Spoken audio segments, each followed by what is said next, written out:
Hi, this is Anna Imagination with the Healing Garden. I am playing around with something that every single one of us deals with on a regular basis. I'm going to go ahead and draw a diagram out to show you what it is that we are dealing with. This is really interesting. This is chain reaction science with kinetic energy. So we're going to go ahead and just fill this in here. So this is chain reaction science. And we also have in here kinetic. We're going to say strategic kinetic energy because it's not, it's absolutely with strategy. Strategic kinetic energy.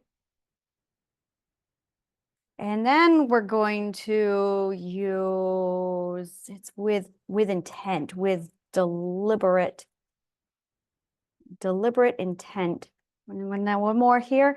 And then when you get anger, you want to use this to transfer into strategic change, which leads to kinetic energy. So that's actually what's going on here. I'm going to show you this here in a minute. So I want to show you this. All right, so this is what we're dealing with. This is chain reaction science. So when you become aware of this, it really puts a lot of power in your plate. So we're going to go ahead and demonstrate it with this lovely little thing here. Imagine that this here is an explosion. Explosion. Let's do something a little less drastic here. All right, let me see. Okay, that's so not what I wanted to do. Okay. Now, this is what we refer to as, these are events. Every one of these little spots here are events. So now what we're going to end up doing is this one basically leads to this one. And then this one, oh, that's just not going to work. How do I do this? Oh, interesting. It's absolutely not going to let me move the arrow into a different direction. So that's not going to work. Let me think here. All right, we're going to try something different.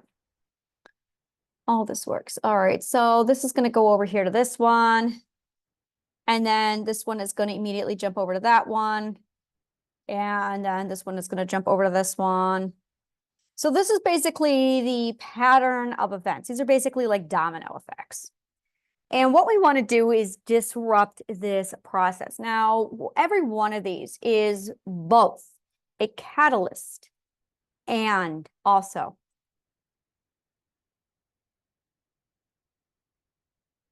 a symptom. Every one of these is a catalyst and a symptom. A catalyst to a new beginning, but it's also a symptom to the last. Every single one. So what we're going to want to do. Okay, there you go. So this is what we're going to do. And when we hear information, we basically have this mental checks and balances inside of our minds. This is called a logical checks and balances. Okay, that measures logical correctedness. Is that even, let's evaluate that word. Logical correctedness, logical compatibility. Let's call it compatibility with one's own logical core. Now, I'm going to be blunt. Every logical core is built off of Mother Nature. So,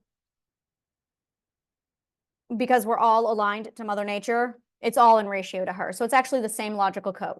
However, if you have interference, that's where we're going to get onto all the different variations of logical code. And that's where you get into cognitive dissonance.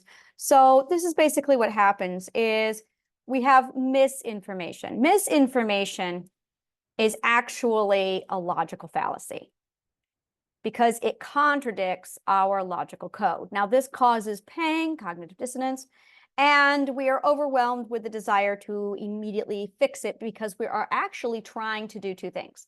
The very first agenda is I have to correct the logical fallacy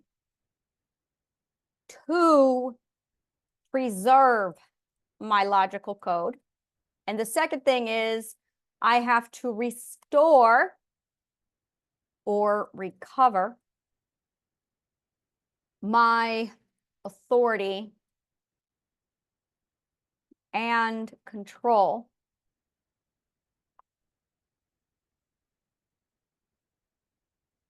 over my logic, over my logical code.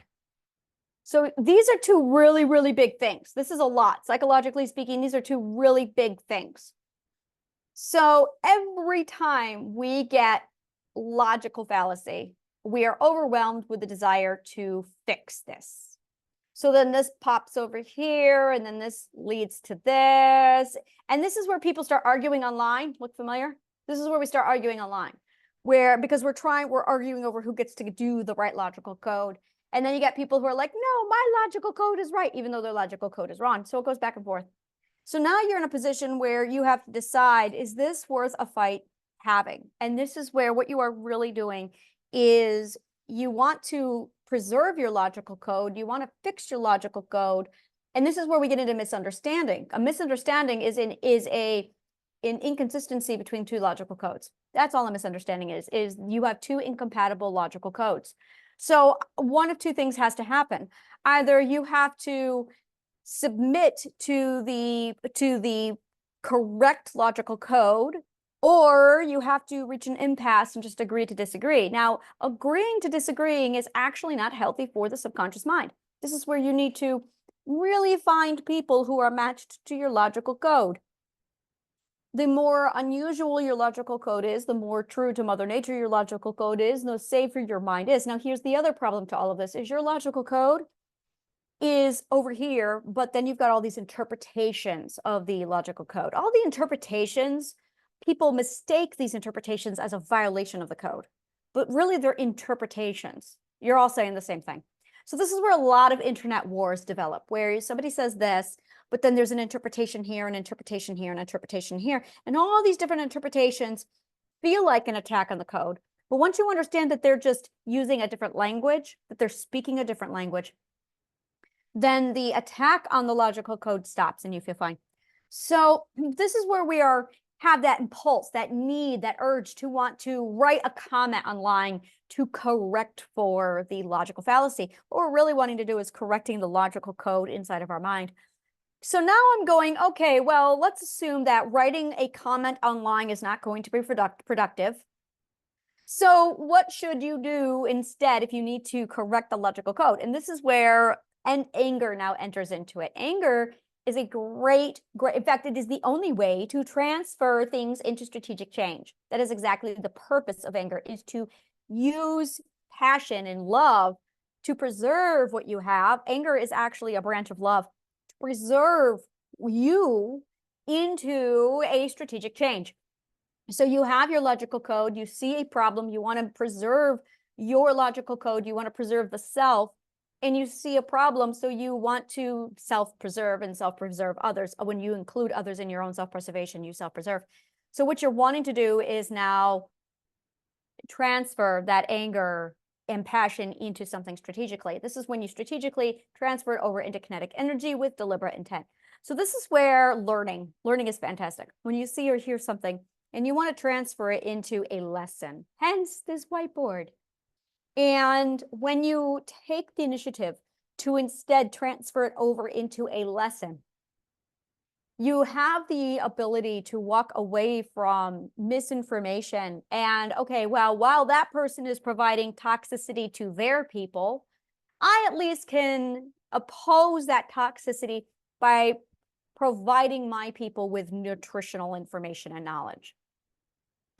And suddenly you have a network where you can nourish it, and you can absolutely provide people with using logic and an actual setup of this is what everything looks like. And when somebody has that urge to respond to you and they comment, what they are really doing is they are doing the exact same process of, oh, that contradicts my logical code, I have to fix it. And that's what every single one of us run on is, oh my God, it's attacking my logical code, I have to fix it. And then it flips around with, I need to restore my authority and my logical code. This is where true authority comes from. This is where authenticity comes from, is you are preserving your logical code. So it's really fascinating and interesting to see all the different ways that our logic, the whole thing just revolves around logical code and our authority of how well we are established with our logical code. So deciding not to argue with people online because they don't fit your logical code is a huge part of this. I mean, a really, really, really big part of this. So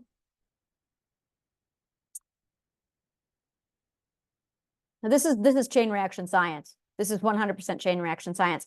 Now, our lives are literally made up of these massive webs of logical fallacy, of logical code that tangle up inside of each other.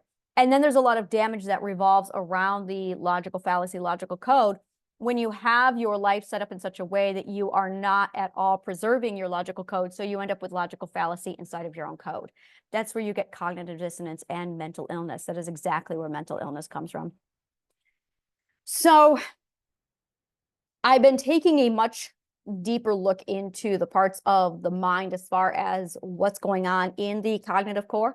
The cognitive core is a beautiful 5-part, literally a chain reaction of, it starts off with the identity, the self, the ethics, the logical core, the logical code, which is your authority now. It is your power. It is your control. And then you've got your name, which is the summation of your comprehension of this. And then that entire thing is the summation of your perceived reality. So when information goes into you, it's basically weighed against your identity, your ethics. Your logical code has to evaluate whether or not to accept it. That provides you with power of choice, authority, self-control. And then it goes through the process of altering and shifting your ethical perspective to reflect properly your entire reality. Now, when you have alignment, you're fine. Most people don't have alignment. Like 98% of people don't have alignment. 98% people. I got the statistic off of neuroscience back in the 1960s, the first time they ran the statistics, and they just ran it again recently, and it came back with the same data that 98% of the population has this problem. It is the problem of not being aligned with the self, primarily because our imagination has been removed from our system, and our imagination is the core of our problem-solving skills. Because we lack problem-solving skills, we have a serious problem with being able to logically deduce conclusions to protect the self, and as a result, we have mental illness. So 98% of the population has some sort of variety of mental illness because we don't have imaginations to problem solve, to preserve our logical code. So when you understand chain reaction science, what you're doing is, the very first rule is there is an order of operations. Things happen in a very precise order. It's called sequencing, mathematical sequencing. Then there's the frequency. So there's the sequence, which is the order of operations in which they occur. And then the next thing you have to look at is the frequency in which they occur. This is literally referred to as pattern recognition. Pattern recognition is identifying what the frequency is. So you have the sequence, which is the order, and then you have the rate in which they occur. And then you want to make sure you look for the common denominators, and that tells you when they are actual constants or when they are variables. If it is a variable, it means that it is in a different grouping that is related but not relevant to the actual sequence or the frequency. So what you are looking for is, you want the ability to locate the constants, you want to be able to identify the order, and you want to be able to identify the frequency in which the rate occurs. I'm sorry, the order occurs. So once you have all of that set up, the next thing you want to be able to identify is whether or not you have all the components or a fraction of the components. And this is where, when you have all of the components, you have the ability to literally identify 100% of everything. Just a minute, I'm solving physics. When you have all the components, then you literally have all the answers, and you can see the entire picture in its entirety, which is what ran into a problem with classic physics back in the 1900s, is they did not have the entire physics components. And instead of evaluating or elaborating on additional physics components, they invented quantum mechanics to supplement for something that they could make sense of, but they did not have the ability to reverse engineer intuition, so they did not know how to make an academic discipline, which is why quantum mechanics and quantum physics makes sense only to quantum mechanics and quantum physics, but not classic physics, because they did not reverse engineer that properly. That makes sense now, because they did not have the full big picture of all of physics. When you have the full big picture, then 100% of all of a certain subject makes sense, and it all plugs in. If it doesn't make sense, it's because you are missing a portion of it, which means there's still some physics to discover. I'm very excited about this because there's some missing physics. I have my new agenda to identify and locate the missing physics. Oh, I'm very excited about this because there's missing physics inside of classic physics. And once we locate the missing physics inside of classic physics, it will make all of physics make sense. Basically, there's a bridge missing. Once you identify the bridge, it'll be able to fill in the gap and everything will be fine with physics. I'm so excited for that. This is how you use math to find problems in physics. That's exactly how this is done. So you want your sequencing, you want your frequency, you want your common denominators, and then you want to be able to make sure that you have all of the components and not just a piece of the components. When you have all of the components, you get 100% everything makes sense. If you're going, well, this makes sense, but that over there doesn't make sense, you're missing pieces of the equation. That's your first clue that you do not have all of something to do the equation. You are missing a part of the equation. Yep, so that's math. That's math. And physics.